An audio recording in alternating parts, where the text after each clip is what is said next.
Well, thank you very much, everyone. Please. Thank you. Beautiful day in the Rose Garden. And I want to thank everybody for being here with us. We all know what a wonderful country and a great country Poland is.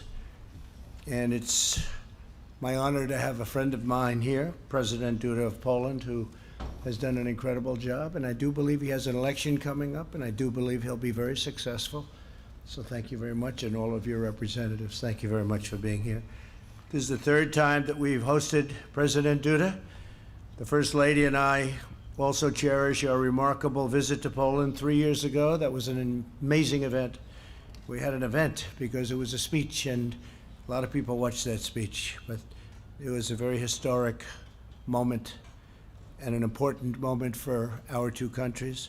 The American and Polish people enjoy one of the world's oldest, strongest, and most enduring friendships. Polish patriots battled by our side to secure American independence. American and Polish warriors fought and died together to defeat the Nazis. In World War II, the United States stood shoulder to shoulder with Poland in its courageous struggle against communist oppression. Our bond has been forged in battle, sealed in blood, and strengthened by our shared cultural values. The United States and Poland are united by our firm conviction that Western civilization is advanced, really, and very much advanced. I think I have to add the cause of human progress beyond measure, and that it must be strongly defended and will at all times be strongly defended, and we will defend it together. In our meeting today, President Duda and I reaffirmed the vital alliance between our nations. Last year, we signed 2 joint declarations to increase our security collaboration, and we look forward to signing a defense cooperation agreement. Poland recently purchased 32 brand new state-of-the-art F-35 fighter jets, the best in the world, and Poland is one of only 8 NATO members. The others, some of them haven't done so well in terms of what they're supposed to be paying to NATO. I tell them all the time, and we've gotten them up a lot, but not enough. But Poland is one of only 8 that is current with the money that they are supposed to be paying. That's the 2%. 2% is a very low number, but we have a large number of countries that haven't paid. They're delinquent, let's put it that way. They're delinquent with respect to their dues, the money they're supposed to be paying for defense. So the United States is defending a lot of countries that are delinquent on what they're supposed to be paying, and I never feel too good about that. But I will say I spoke with the Secretary General, and he said we've done a great job, but I said we haven't done good enough. We haven't done a good enough job. We have secured, though, over $400 billion in new pledged defense spending from NATO members, which is something that no other administration has come even close to. I would say they're off by many, many hundreds of billions of dollars, something the newspaper doesn't like writing about, that the media doesn't like talking about. But we will be only satisfied when all members are paying their fair share. Again, only 8 members plus the United States is paying what is considered a fair share. I also applaud Poland and the Polish people for its devotion to safeguarding their country's borders, very strong borders.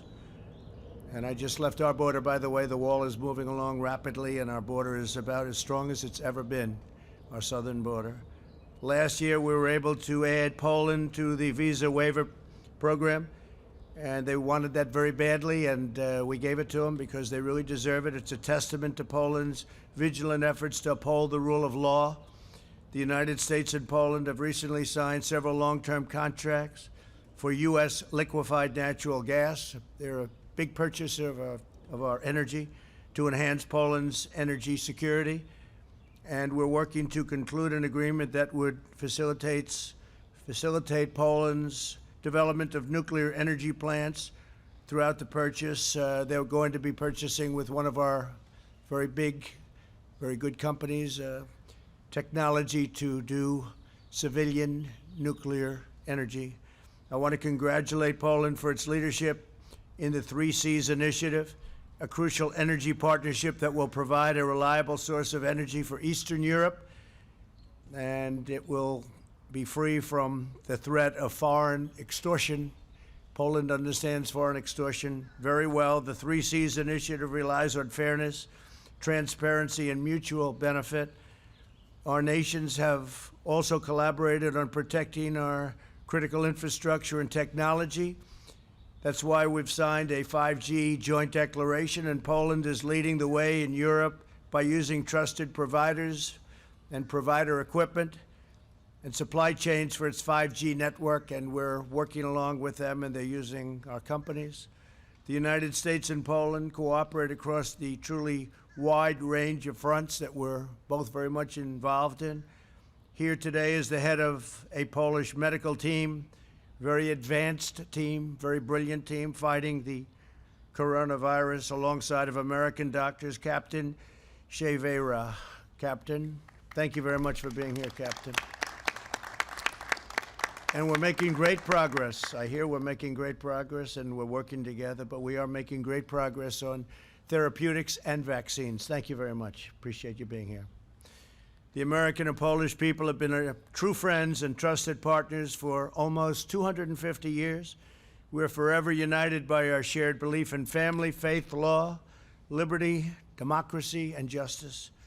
As the old Polish motto goes, we will stand together in the name of God for our freedom and for yours. President Duda, let me express once again our gratitude for your visit and friendship. We have had a very, very special relationship. Our alliance is powerful and a very powerful testament to what free people can achieve together. And I believe that the greatness of our relationship lies ahead. Thank you very much. President, please. Thank you. Thank you very much, Mr. President. Szanowni Państwo. Ladies and gentlemen, first and foremost, I would like to thank very warmly to President Donald Trump, to the President of the United States of America. Thank you very much for inviting me here to Washington, to the White House, to take part in this very important meeting to us. This meeting is important for many reasons. To me, as President of the Republic of Poland, this meeting is important because Poland is the first country after the coronavirus pandemic which has been invited to the meeting in the White House to discuss the most important matters concerning the future, concerning how the relations will look between the United States and Poland in terms of economy, what those relations will be like in the military sphere, and what those relations will be like in the sphere of health protection, all those elements which are of key importance today. A very big part of our discussions today with Mr. President and our collaborators were dedicated to the coronavirus, to what the situation looks like in Europe and on the global stage as concerns fight against the coronavirus, also in the United States. But first and foremost, we're also thinking about what measures to take in the future. But first and foremost, thank you so much, Mr. President, for your declaration that we are going to cooperate, that also our scientists are going to cooperate and collaborate on conducting research concerning the vaccine and therapy drug against coronavirus, everything that will be conducive to fighting the coronavirus. So I do believe that thanks to this collaboration, those therapeutical medicines will be available also for Poles, for my compatriots, as soon as possible. Thank you so much, President, for that, because all of us know very well how high level of medical research is in the United States. And this declaration and the will of cooperation on part of the United States, on part of the President of the United States, is of crucial importance to us. So thank you very much for that. But ladies and gentlemen, we also discussed the cooperation in the sphere of economy and military. Let me first mention our economic cooperation. As the President has just mentioned, we are developing it both in the sphere of energy, in building energy security. Today we can say that the United States is cooperating in the sphere of creating energy security, not only the energy security of Poland, but also the energy security of Central Europe. The President has just mentioned the 3 C's initiative. Yes, all the investments that are being carried out in Poland today, the extension of the capacity of LNG terminal in Świnoujście, we're increasing its capacity by 2.5 billion cubic meters. We also plan to construct another LNG terminal in the port of Gdańsk. All of that is conducive to being able to receive LNG gas and provide its deliveries not only across Poland, but also for the countries of Central Europe. The vast majority of those countries of Central Europe are still dependent on Russia, and creating a true alternative, in other words, diversification of supplies, is of key importance for their security.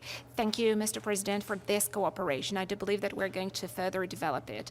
Today, we have got those supplies guaranteed until 2023, by the end of 2023, but I know that we are also going to enter into further contracts in this respect. Even more so that, for sure, our demand is going to increase. But, ladies and gentlemen, we also discussed conventional energy and nuclear energy cooperation. In the nearest future, an agreement will be signed between the governments of the United States of America and the Republic of Poland. And thanks to this agreement, we'll be able to start designing the large design of introducing conventional nuclear energy for the production of electricity in Poland. The entities which will participate in this project have already been selected, and the agreements are very advanced. On the Polish side, we have got Minister Piotr Naimski, who is in charge of those negotiations right now. An appropriate intergovernmental agreement is about to be concluded, finalized. We can expect that to happen in the near future. But, ladies and gentlemen, I also want to mention the contribution of the United States into the Three Seas Initiative, and first and foremost, the financial contribution to the fund of the Three Seas Initiative. Mr. President got interested in that fund some time ago. This is an element, a vehicle, which enables the development of this cooperation. Thank you, Mr. President, for your activity, and thank you for appreciating this cooperation, which takes place in Central Europe within the framework of the European Union. And the goal of this cooperation is to develop, to extend the infrastructure. Thank you for noticing the possibility of developing cooperation in the transatlantic zone between the countries of the European Union and the United States. And of course, from my point of view, this cooperation with Poland is extremely important to me, but also in the economic sphere, we're speaking about increasing military cooperation between Poland and the United States. It is also of primary importance. I have no doubts whatsoever that this cooperation will lead to the strengthening of security of the European Union, strengthening the security of the eastern flank of NATO, but also, and perhaps first and foremost, from my perspective, it will strengthen the security of Poland. And it will also lend additional financial credibility to Poland, investment credibility on part of American investors. 1 month ago, a global company, Microsoft, announced that they're going to invest $1 billion in Poland to establish a state-of-the-art data center. And today, officially, Google company published the information that is also going to invest in the center of modern technologies in Poland, including IT technologies. This is going to be an even greater investment than the investment of Microsoft. So, Mr. President, I have no doubts whatsoever that these American investments and this additional investment impulse that the American companies are making right now results from a very efficient policy that we are conducting together, and which increases the sense of safety of our citizens in Poland, and it also increases the sense of safe investments in our country. Thank you so much for that, because that means the creation of new jobs in the state-of-the-art branch of industry, IT technologies. And I'm really pleased because in Poland we have got a large number of excellent young IT experts, also young IT engineers, and for sure we're able to come to terms with these very serious challenges, also as far as the intellectual capital is concerned. And I'm sure that these investments are going to be beneficial for the United States, for the US companies, and also for Poland through creating jobs, through acquiring new experiences by young people in the first place, by young engineers. I'm also glad, Mr. President, because, as we said before, the agreements that we entered into concerning increased U.S. military presence in Poland, the agreements we signed last year, according to the first one, the U.S. forces are going to be increased by 1,000 troops in our country, and another contract, another agreement stipulated concrete locations in which U.S. soldiers will be stationed in Poland on a rotational basis, but also it's going to be heel-to-toe rotation. Today, we are entering another stage, namely there is a possibility of further increase in American troops in our country. In recent days, I also talked to Secretary General of NATO. I talked to Mr. Jens Stoltenberg, and we agreed on one point. Especially as Europeans, we have no doubts whatsoever that if any part of the U.S. armed forces, which is the biggest armed forces in the world, was withdrawn from Europe, that would be very detrimental to European security. So in our believe it is deeply justified to ensure that the U.S. troops are left in Europe. So, Mr. President, thank you so much for this meeting today. Thank you so much for accepting Poland during this meeting at the White House. So we are the first country which has been received after this long break in international diplomacy. Thank you for your words about our pride and heroism of Poles over history. Today, Polish soldiers stand arm in arm with U.S. Soldiers. We are tested allies. Together we spilled blood in Iraq and Afghanistan, and we stand ready, always ready, to implement our allied obligations and commitments. And thank you that the United States, thanks to your policy, Mr. President, is demonstrating itself as an absolutely loyal ally to us, and thank you that we can count on the United States. Also, I'd like to say that I'm grateful, Mr. President, that you have been stressing historical truths in such a decisive way. This is extremely important to us Poles. Fighting disinformation, defending historical truth, also about the Second World War, about who started the war, about the course of the war, is incredibly important to us. And thank you, Mr. President, that you are adopting this stance and contributing so much to putting the record straight. It's important also to us from the point of view of our dignity. The Second World War was a period of great drama and trauma in the history of our nation. We lost 5 million citizens, and that was a tragedy to us. So because of that, it is important to spread this truth, to present it as it really was.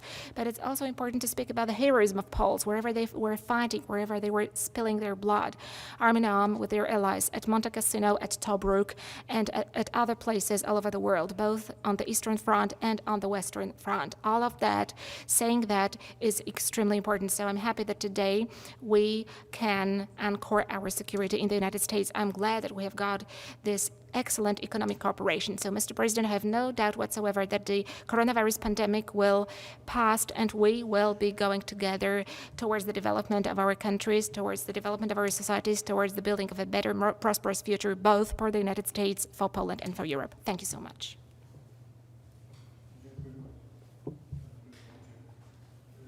We'll ask one to me and one to the President, and that would be great. Steve Holland, go ahead.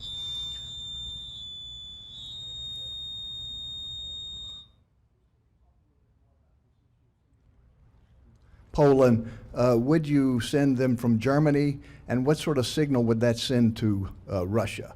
And for President Duda, how do you feel about this, taking some troops out of Germany to go to Poland, and what signal does that send to Russia? Thank you. Well, just to start, as you know, Poland is, as I've said many times, Poland is one of the few countries that are fulfilling their obligations under NATO, in particular their monetary obligations, and they asked us if we would send some additional troops. They're going to pay for that. They'll be paying for the sending of additional troops, and we'll probably be moving them from Germany to Poland.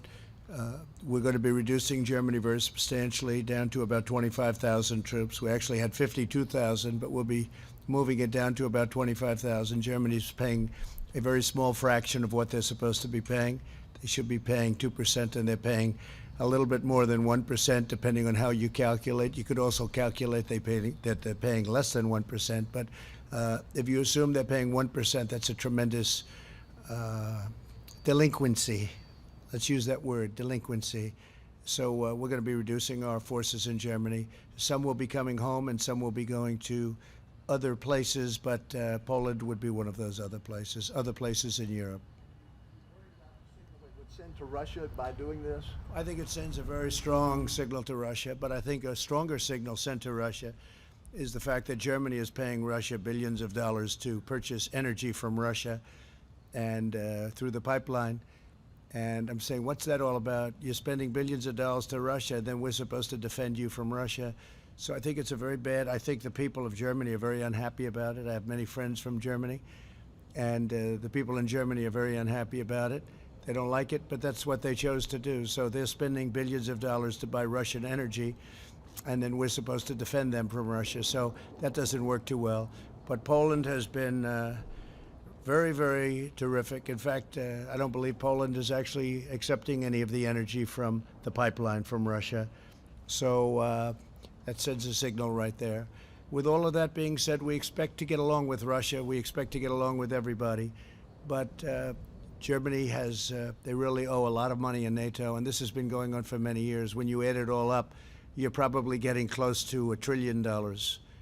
And that's not treating NATO fairly, but it really isn't treating the United States fairly. You know, the United States is the major participant in NATO. We pay more than anybody else by far, have for many, many years. So we defend Europe, but Europe also takes tremendous advantage of the United States on trade. Advantage like you wouldn't believe. So we're trying to work that out, and I would imagine they'd like to wait till after the election so that maybe they could deal with somebody other than President Trump. But after the election, they'll just have to pay more.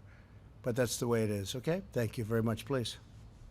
Szanowny Sir, first of all,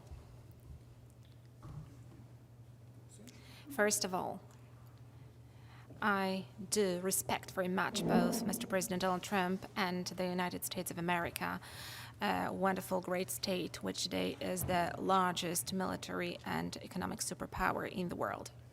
And I wouldn't dare say to the President of the United States of America where he should send his soldiers, because this is the decision which is always taken by the United States. This is a very responsible decision.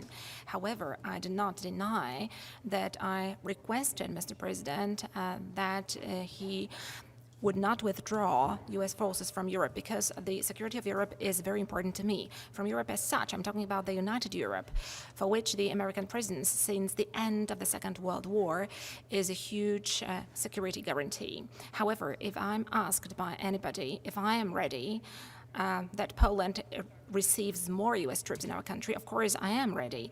In 2014, Russia attacked Ukraine. It annexed Crimea.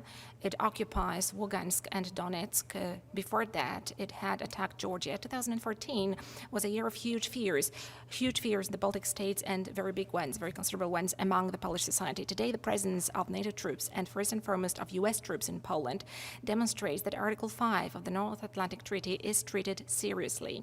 And it shows that if anyone wanted to attack Poland, it won't be a soft landing for that entity, that won't pay off for such an aggressor, because the strongest army of the world is present, and they would help Polish soldiers to defend our borders if such a case arises. 100 years ago, we repelled Russians from Warsaw. In a great battle in 1920, we defeated the Soviet army Bolsheviks, and we drew them back to the east. That was a great victory, but we managed to stop them only very near to Warsaw, at the outskirts of our capital city. We would never want to see that situation repeated again. That is why the Allied presence is crucially important to us today, and it is a very important security guarantee to us. So I'm very pleased that both within NATO as well as in the United States, and today the President of the United States understands the history of Europe, and he understands the realities in Europe, and that he also understands the situation as it is developing in Europe. So today this generates peace to my country. It brings security, and thanks to that, Russian, unfortunately very strong imperial ambitions, which have been revived over the last tens of years, I can say, because Georgia was attacked in 2008. Thanks to this, those ambitions have been stopped for the time being, at least in this part of the world. And I have no doubt whatsoever that this is also a huge merit of the policy of the United States. I'm grateful for that, just like all my compatriots are. I want to add 2014, which the president was talking of. That was a year where Russia had a good time with the United States. To the best of my knowledge, President Obama and Sleepy Joe Biden, they were in power. They were the ones that were doing it. This was before us. Hasn't happened with us, and it won't happen with us either. Please go ahead. Pan redaktor Marcin Wrona, bardzo. Marcin Wrona. President, you had to cancel your last trip, your last visit to Poland because of the hurricane. Are you planning a new visit to Poland in the near future? And the second question is on COVID. Is there a chance for Poland to participate in the development and early access, both to the vaccine and to the therapeutics? Panie prezydencie, czy jest szansa na to, że podczas tej współpracy Mr. President, is there a chance that during this cooperation with the United States we'll get fast access both to the vaccine as well as to concrete drugs against coronavirus? And we'd like to do it again as soon as we can. We have an election happening in this country, as you probably have heard, and so I probably won't be able to do it until after the election, but assuming things go well, the answer is a very definite yes, actually. As far as the joining with us on the vaccines, and therapeutics, by the way, because the therapeutics to me, if you gave me a choice right now, probably therapeutically, maybe I'd like that even better, but we're working very well on both. I think we're coming up with some great answers. I think you're going to have a big surprise, a beautiful surprise, sooner than anybody would think. But the answer is yes, we will be getting Poland involved, both in terms of helping, but also in terms of taking care of the Polish people once we have the vaccine. But I think we're going to have it very soon. Okay? Thank you.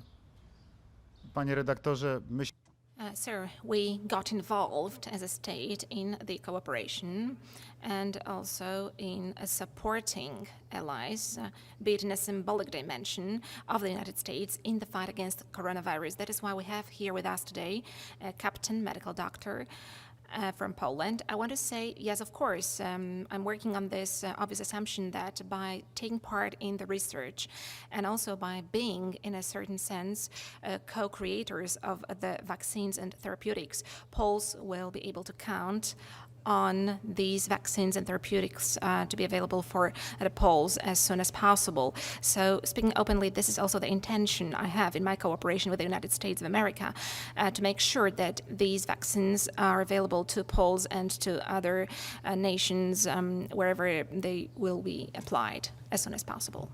Okay. Thank you very much. John, please. This afternoon, the bill on reform in the Senate failed to move forward. It may still see the light of day at some point, but at the moment it's stalled in the Senate.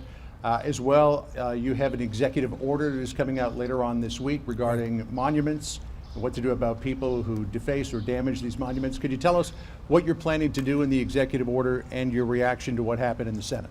Well, the Senate Republicans want very much to pass a bill on police reform. We have total cooperation with many different communities, including the police community.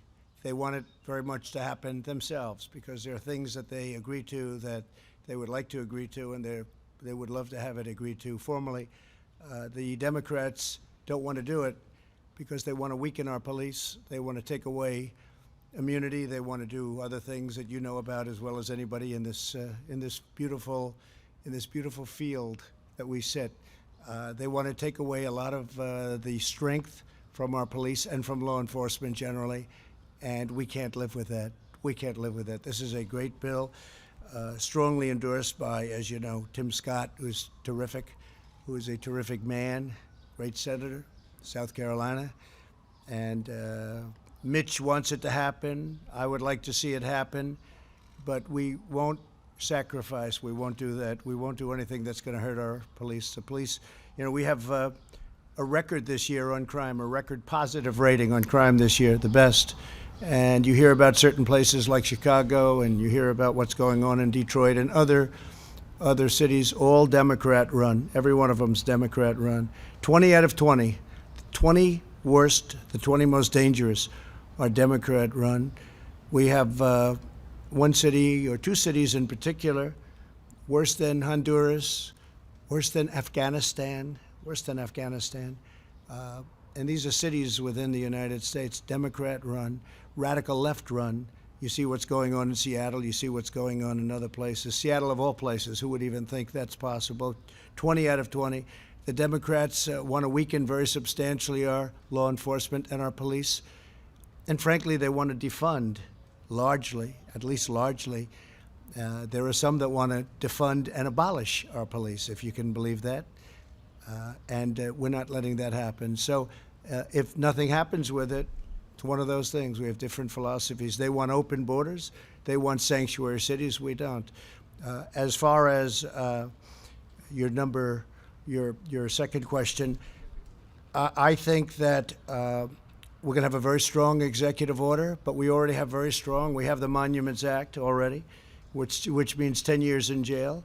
But I think we're going to consolidate various things. We're going to come out with a very strong executive order, and I should have that by the end of the week, which is fast approaching.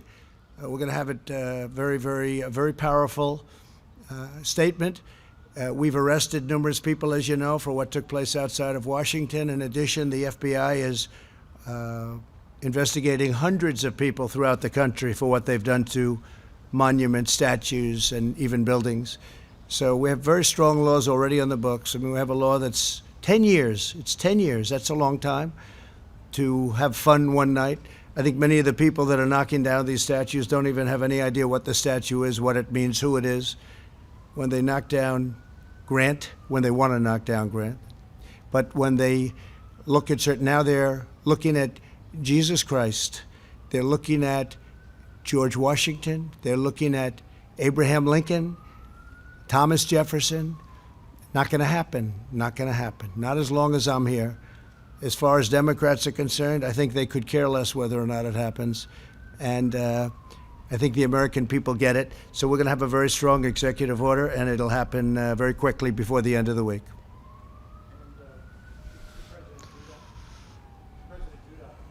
We have an election coming up in November. You have an election coming up on Sunday. Some of your critics, who are politicians here in the United States, have criticized this visit to the White House, saying it is tantamount to election interference because it shows a very close relationship between the United States and Poland at a time when you really need it. What do you say to those critics? And Mr. President, feel free to weigh in if you want to. Szanowny panie, przede wszystkim Sir, first of all, let me also follow up on the question that you asked to President Donald Trump. I would like to thank you, Mr. President, because, among others, not a long time ago, the monument to General Tadeusz Kościuszko was devastated. That was the national hero of Poland, but also the national hero of the United States, who was fighting for the independence of the United States. He had great merits. He was also the commander of a Polish uprising, where he was fighting for the independence of Poland. He suffered heavy wounds in Poland, fighting for the independence of our country, and for completely incomprehensible reasons to us, that monument was devastated recently. And thank you so much that it has been renewed so fast. And that made it possible for me to lay flowers at that monument and pay tribute to that great soldier and a great commander. Thank you for that. That was outrageous for a big number of Polish people back in Poland, all of them probably, and for many, many Polish people living here also in the United States. Polish organizations here in the United States asked me and told me that they would renew that monument. I know that it has already been renewed by the United States. No assistance was needed, so I'm very grateful for that here the monument to Tadeusz Kościuszko stands near the White House, and he looks as he should look, which he has deserved for the merits he laid for the United States and for Poland. So thank you very much for that, Mr. President. And answering to your question, 2 months ago, at the very beginning of the pandemic of coronavirus, we had a lengthy conversation with President Donald Trump. The pandemic disrupted the plans of our cooperation, which we had. And back then, we made an arrangement with Mr. President that we would meet as soon as it would be possible. And this has been implemented. And the fact that this arrangement has been put into force is demonstrated by the visit today. I'm very grateful to Mr. President for inviting me here today. And together with Mr. President, we are implementing our presidential duties. The president is always in charge of his national interests. And this is the task of the president. When the president is acting in the international sphere, this is my sense, but I also know that also it is a very strong belief of President Donald Trump. The president is supposed to realize the interest of their country. So Mr. President Trump is realizing the interest of his own country, and I'm realizing the interest of Poland. So we are looking for a win-win situation where both parties are the winners, where both parties are able to implement their interests as part of the cooperation which we're implementing. This is the way we act, and in this very moment we are acting on a national level, on the state level. We are just fulfilling our obligations and duties as presidents of our countries, as those who are representing our nations and who want our societies to have as good lives as possible. Thank you very much. Doing very well in Poland. He's doing a terrific job. The people of Poland think the world of him. And by the way, Mrs. Duda, who's a terrific woman who we've gotten to know also through our various travels and meetings. But they think the world of him, and I don't think he needs my help. I'm honored that this is a day that's, I guess, just before your election. I'm honored, but he will do very well with or without us. He's going to have a great success, and Poland is going to continue on. They're doing incredibly well as a country. Okay, please. Thank you very much, Thank Mr. you. President. Best regards to Madame Melania, Thank to you. your wife. Pan redaktor, bardzo proszę, Telewizja Polska. Polish television. Good morning, Rafał Stańczyk, Polish television. I want to ask about timing of that visit. President Andrzej Duda is the first president, the first international guest in the White House since the lockdown. And today there was a big military parade in Moscow. Can we combine those two facts? Is it kind of proof that Poland is an important partner for America? Can we treat it that we can rely on America in Poland? Thank you. Well, I think you can, and we also are working with Russia right now on an arms treaty, which is a very big thing, nuclear arms specifically, but we're working very much, and I think I can say, Mike, we're doing very well on that. We're two countries that want to see it happen, and we're working on other things with Russia. We have a very good relationship. We have our ambassador over there right now who'll be attending certain festivities, and that's a good thing, and I think that's frankly a good thing for Poland also. Likewise, we're going to be having very important dignitaries at your parade. You're going to be having a very big event soon, and we're going to be, I guess, in August, and we're going to have people representing the United States at a very high level, and that's very important to us also. Okay? Please. Panie redaktor. Sir, I have this feeling and sense that I'm conducting negotiations in Polish matters here in a very experienced and very tough politician, a tough player, I can say, that is President Donald Trump, who is standing strongly and looking to the interest of his country and his citizens. What I'm doing here is I'm representing Polish interests here, and I'm not parading in Moscow. That is all. Thank you very much. Thank you all very much. We will see you soon. Thank you. Thank you very much.